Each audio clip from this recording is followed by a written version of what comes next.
Hello, welcome to Stephen Speak. Today on Stephen Speak is part 2 of Jonny's episode. If you haven't listened to it yet, go back and listen to it from a couple of weeks ago, where we talked about Jonny's trip to Vietnam. And if you haven't listened to the first time Jonny was on the show, go back to Series 2 and listen to his Arctic adventure, and then you might actually kind of realise what we're actually talking about, because they all flow into one another. So go and listen to that. But this episode is part 2 of Jonny's Vietnam adventure, and a little taster of what he's going to get up to soon. You're listening to Infinite Prattle with your host, Stephen. Thanks for joining me for unscripted, unedited, everything.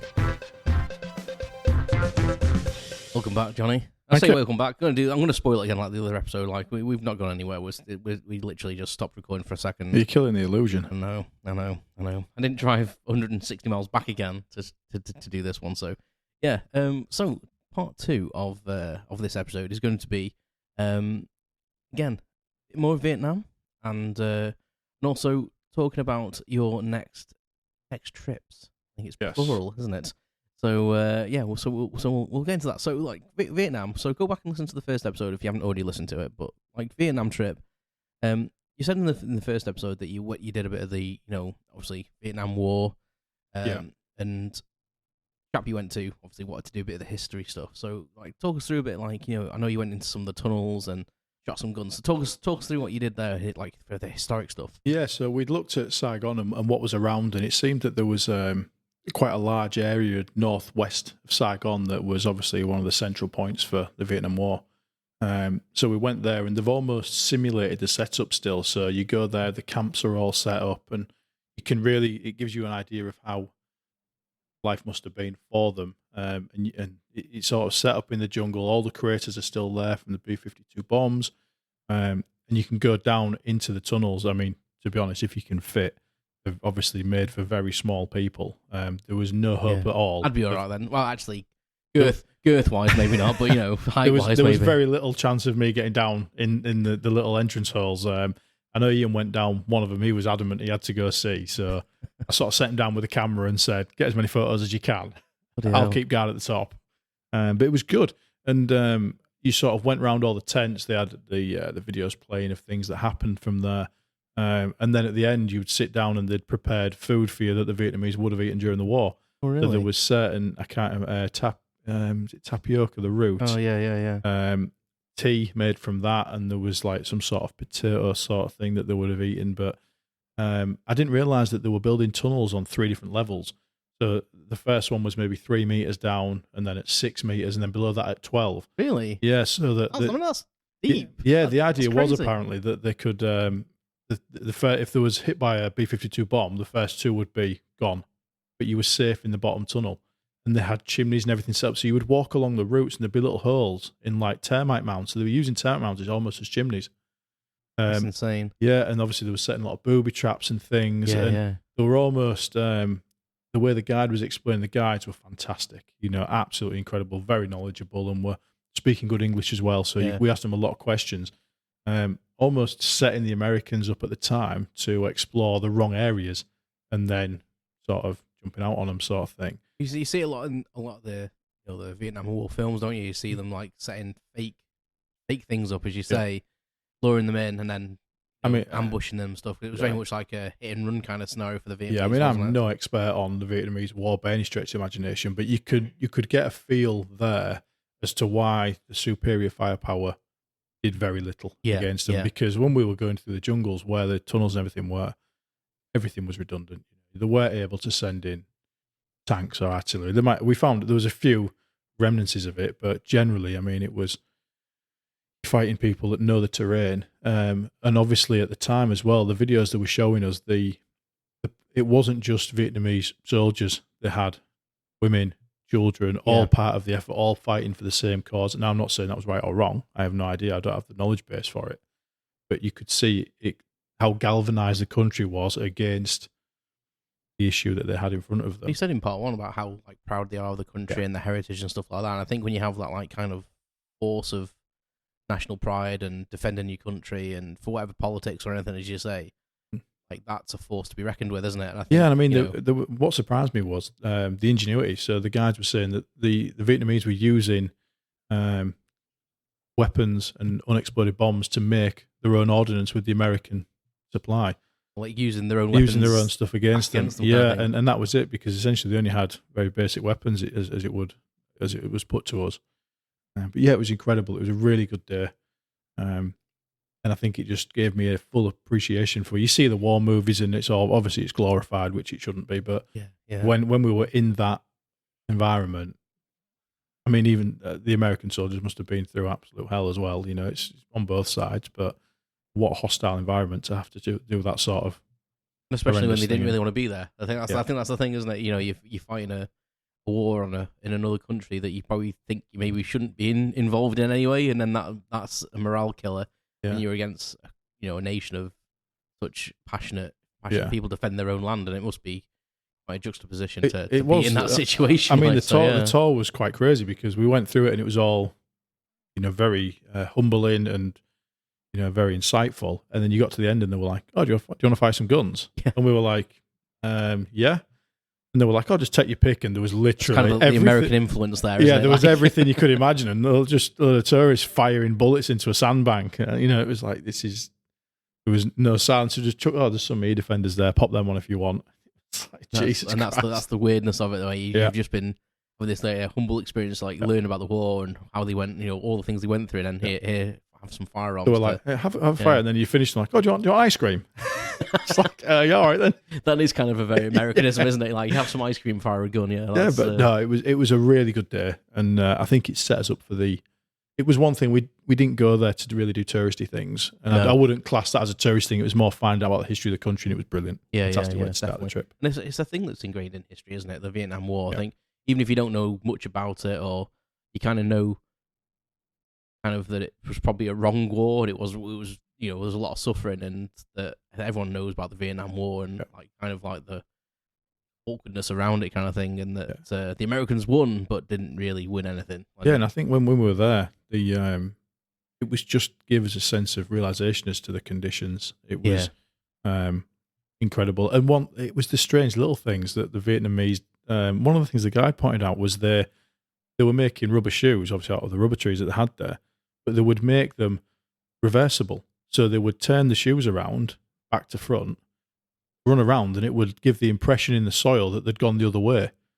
So they were running around in these things, leaving footprints that were facing the other way. The Americans would go the other way, straight into the traps. That is ingenious. Yeah, so they were showing us how they were doing it, and it was crazy things like that we're like, how would you even think of that?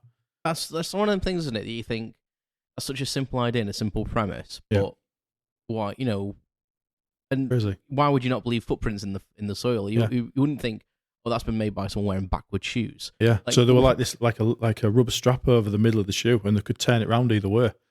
And it was like that. People are obviously tracking them, and they're going straight into the I can't remember what they call the traps and things. There's so many different varieties that they showed you operating.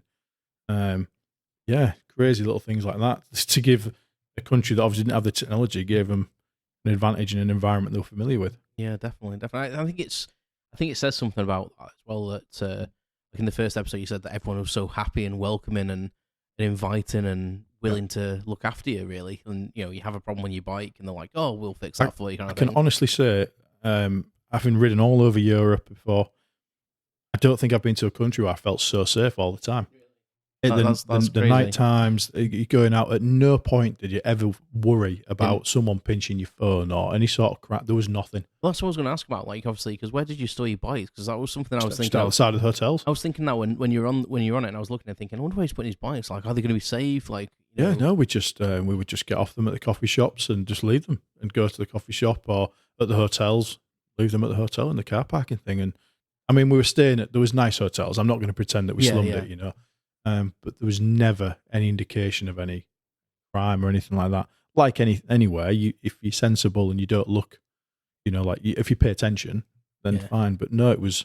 Still got a bit of street savvy about you. And you're not walking around with headphones in, oblivious to what's around you. But it was I've never felt safer, to be honest. I think that's because that was definitely something I was thinking of to myself. Like, I was like, hang on, where are they storing the bikes? Because I was sounds terrible. I was half expecting a post saying one of the bikes has been nicked or something like that. And I don't know. That's sort of my bad reflection on Vietnam, but I think that was me reflecting what it'd be like in Britain. Yeah. It's like bike theft in this country is ridiculous, especially like smaller bikes like mopeds and crossers and stuff like that. Absolutely nothing. That we didn't see any sort of crime. We didn't see any people arguing in the street, any sort of unrest whatsoever. Everyone was just happy, polite, friendly, keen to show the country off. Genuinely, to the point where we were even saying to ourselves, because obviously we had the intercoms for half of it before they broke, but we were saying, can't believe how nice everybody is. You know, from the minute you land to the minute you left, it was just the best people I've ever seen. It was amazing. Such a nice thing to take away from, like, have that lovely trip, you know, do something you wanted to do, you know, even if it was a little tough at times. Yeah. But you take that away that, you know, people were and that's kind of what makes the holiday in some sense. Like that interaction with scenery, but also the people that live there, that culture, and yeah, you don't speak the same language, but you've got things in common, and like, I need help, we're willing to help you, kind of thing. And that's kind of a beautiful thing, really, not to get too mushy about it, but like I kind of think, like, if I broke down on my bike in this country, everyone would probably just drive past you. Oh, like, if you left it to go ring for help, someone would steal it. Yeah, and that's the thing, isn't it? That's my impression of this country, and I just think, would that happen here? You know, it probably wouldn't. Like, we can't kind of take stuff so much for granted, and you know, we're all in our own little worlds. Yeah, and we weren't sure. Things like the police, as I mentioned in the first episode, if we were slowing down, if there was blockades for traffic or anything, they were just waving at us. They weren't waving you through ignorantly. They were like waving and like saying hello, sticking the thumb up. They were brilliant. Kind of acknowledging, we know you're a visitor to our country. Yeah. We want to make the experience good for you. Exactly, yeah. Which is so nice, isn't it? Yeah. Which is I think that's the thing that I take away from when I go abroad or any holiday is, like, the interaction with people is important. Yeah, and I think that's the outlook, especially in that part of Asia. You know, I mean, I've been to a few places around there, and that seems to be the attitude of everybody. Yeah. You know, and it's not, unfortunately, the attitude that we have in this country or the West so much. I don't want to categorise everybody, but generally out there, everyone is very positive. Yeah, you know, and very willing to help. Whereas it'd be nice if everyone's like that, wouldn't it? But yeah.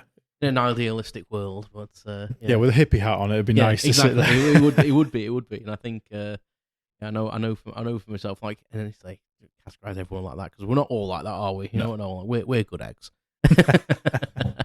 So putting Vietnam to one side for a moment, like, that's definitely on my wish list. And you, especially after seeing some of the pictures, and we'll share some pictures on the social media so people can see what we've been talking about. You are planning yet another trip. Yes. So we obviously did the Arctic before through Sweden. Yes. And I think, remember saying last time I mentioned to you that there was a lack of mountain. It seemed to be just forest. We were driving through forest all the time. It was great. But so we looked at Norway. Well, initially, we wanted to go further north. But what we're doing in July is we're going to ride back up through Sweden for a certain extent. And we're going to go to the sort of national park and the mountains and the fjords in the south of Norway. So places like Pulpit Rock, you see everyone stood on that huge slab, hundreds of meters up.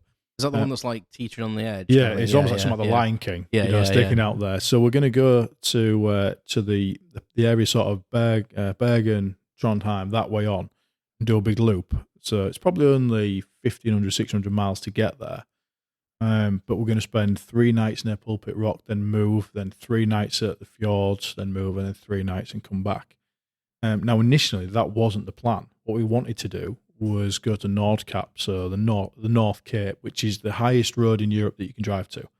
So when you get there, it's higher than the entire country of Iceland. It's sort of, on the map, it's only about 1,200 miles from the North Pole. So it's as high as you can drive to.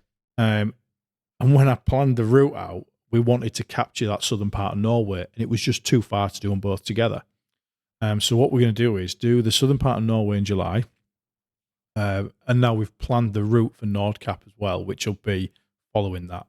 The route is about 5,000 mile round trip. Nice. Yeah, we're going to do it in the usual 20-day time frame, so we're averaging 250. But it's obviously when we get to Nordkap, we have a couple of nights there. And there's another place a couple of nights. So we'll start with doing 380, 400 miles a day for the first few few days. But we were looking at somewhere that is probably the last wilderness in Europe. And I think once you get up to sort of northern Sweden where we were before, we're going to go about 800 miles past that. So we really have to pick the time of year right for that. Not just a little stone's throw past it, but like the length of Britain past probably it. Probably three more days riding. Yeah. So, and obviously last time I did it on the 500 quid bargain bike. Yeah. Whereas this time I'm going to do it on the Africa Twin, which should at least give us a comfort because we have to eat the miles up. So that's the next year. July is the warm up for later on hitting Nordkap.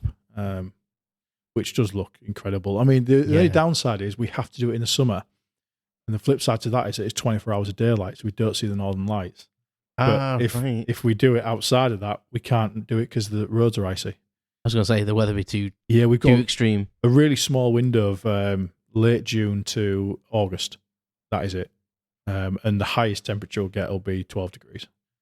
So it pushed us. So next year we can British, enjoy. that doesn't matter. That's more. If I can take the cold, it's the ice I struggle with. That's it. That's going to be the killer. But next year, it'll be good to see Southern Norway. I mean, it looks spectacular. And I think it's probably out of all the trips, the one to Southern Norway is the one that's most like a holiday because we have 3 different locations for 3 nights apiece. So we can do a bit of like kayaking or stuff on the fjords and do some hiking, which would be great. And it'll be more.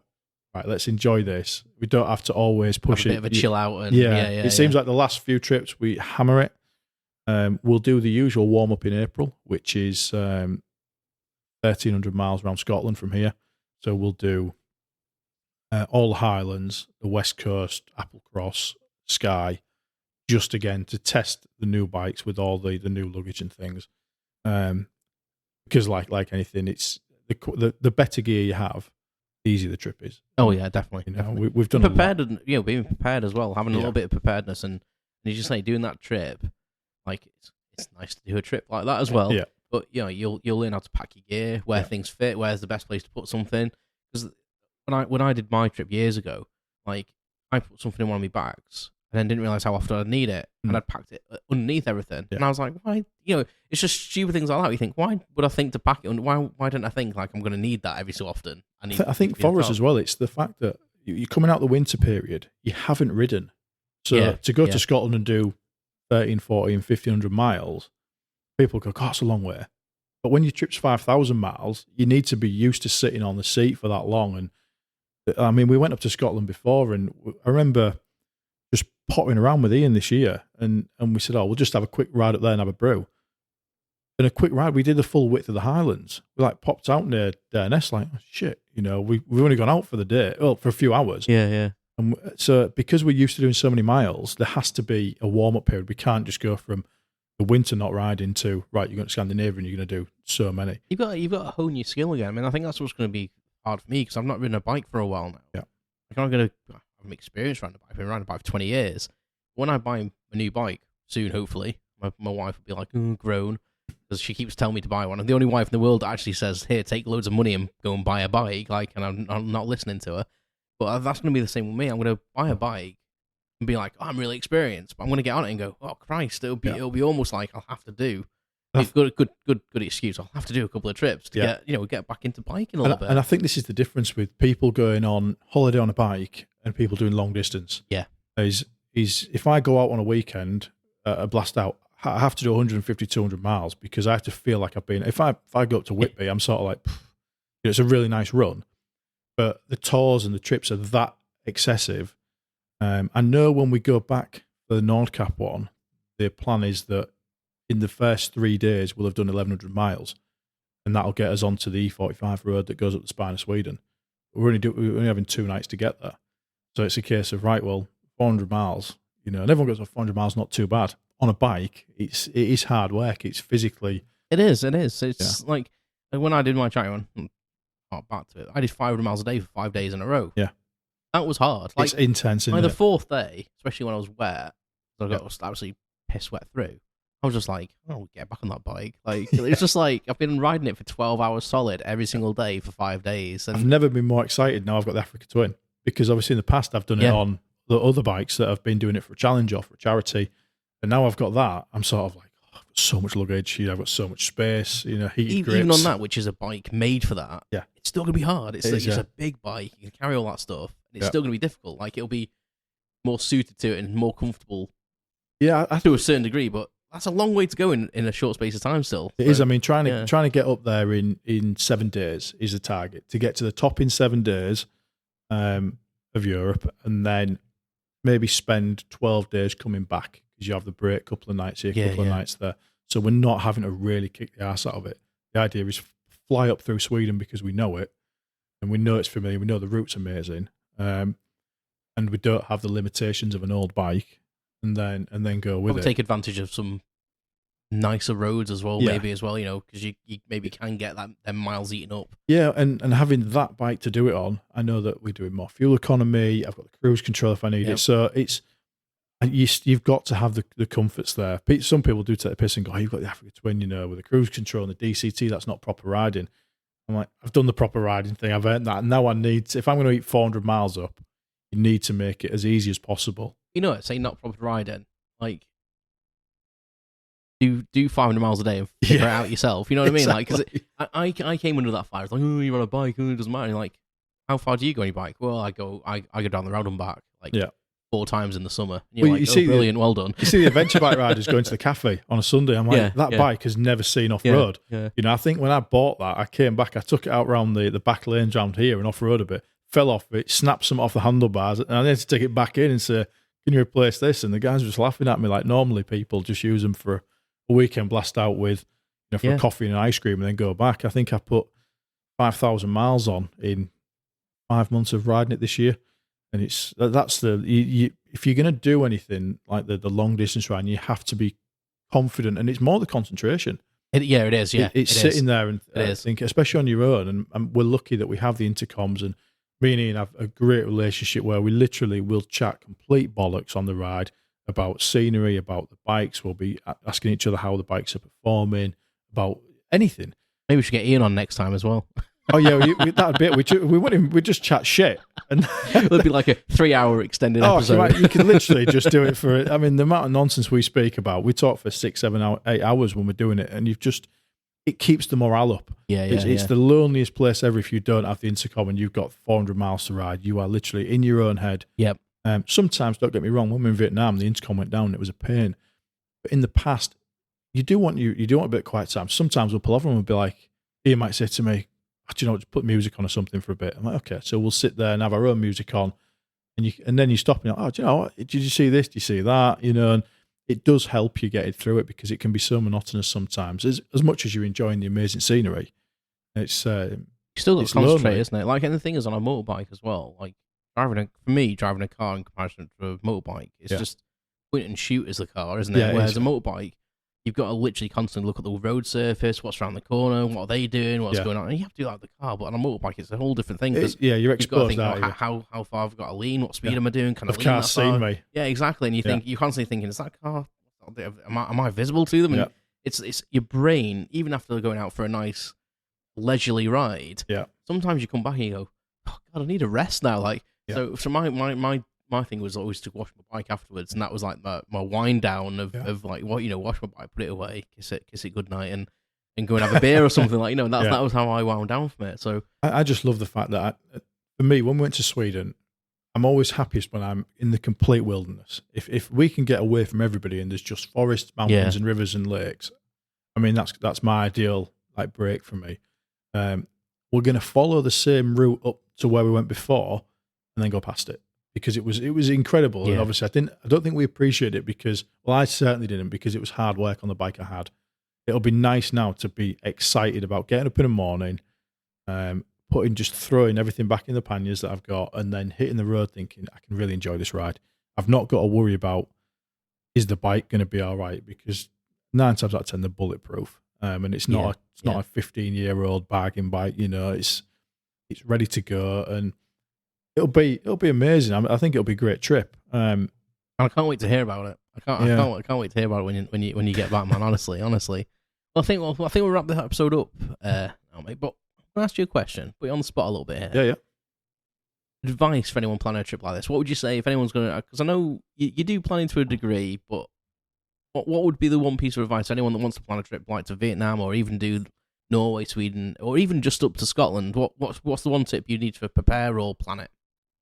I think importantly, you have to have a sat nav. That has just been absolutely mission critical. Wherever you are nowadays, you've got to have one, whether it be offline or online. The other thing, when you're planning the trip and you put in the distances in, look at the times. Yeah. So there's been times when we've planned things and said, oh, well, we're used to doing 300 miles a day. So where's 300 miles from there?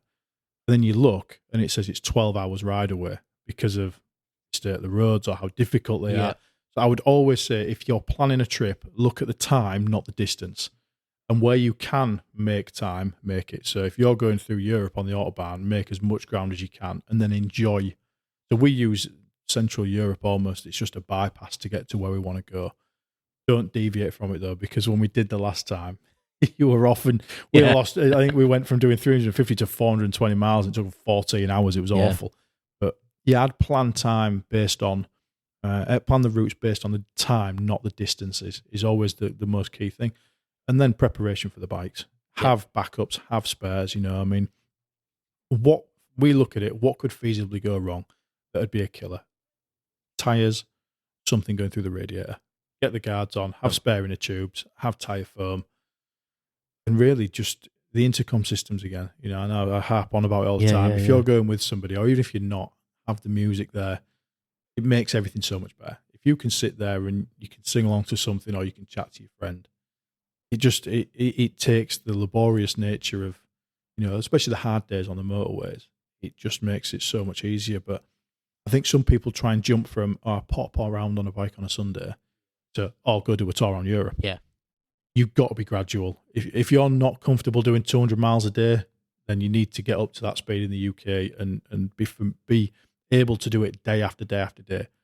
So I know people that have said, I can do 200 miles. I'm like, yeah, but can you do it for 15, 16, 17 days consecutively? That's the hard part. That's the key. That's the enduro part of it, isn't it? Yeah. And I think knowing your bike as well, isn't it? Because knowing how your bike will handle in different situations is key. But definitely setting targets. So we would go. If we were doing 300 miles, the target is we don't have lunch till we've done 200 miles. Yeah. So I'm not saying we ride continuously. We'll stop every 60, 70 mile, have little goals, but you want to get lunch where you've only got 100 miles left. Always think, we stop for lunch, we could relax. You broke the back of it, so the next bit is like set off early. Set off early, good breakfast, and hammer 200 miles out. And it's all about those little targets and those little goals to get you through the long distances. That's cracking advice. And I definitely agree with the time scales rather than distance, because that bugged me up on one of my trips once, because Scotland's notorious for passing places and little mini kind of little narrow roads, and obviously in Britain they're 60 miles an hour. There's no way you can do 60 miles an hour on half of them. So a road that said it was like, I thought, it'll take me about half an hour to get down. It took me about 3. One thing we did mess up on in the past is that we'd planned the route out and then just would put it in the sat nav. Always check it a few days before on Google Maps, because we found there was road closures and things that are not live. And the free cancellation on booking. If you have to change your trip, change it. It was all, everything we do is always very fluid. If we think we're going to be pushing it or we're going to have more time, then move certain destinations around. I think they're probably the most important things. Cracking tips there, Johnny. Well, thank you very much again for letting me come up and join you in your humble home, and it's been lovely, and I'll enjoy the rest of the rum that you've given me. I've been slowly sipping it throughout the episode. That's why I've got a big smile on my face. So thanks very much, and my pleasure. And everyone, check out the previous episodes, and we'll share some pictures, and hopefully, when Johnny's successfully done these trips next year, we'll hopefully have another episode or two for you to talk through them. If Johnny's willing, hopefully he will be. So, thanks very much, man. And my pleasure. Thank you. Thanks for everyone for listening. Check out the website and check the social media for the pictures. They'll be up soon, and we'll speak to you soon.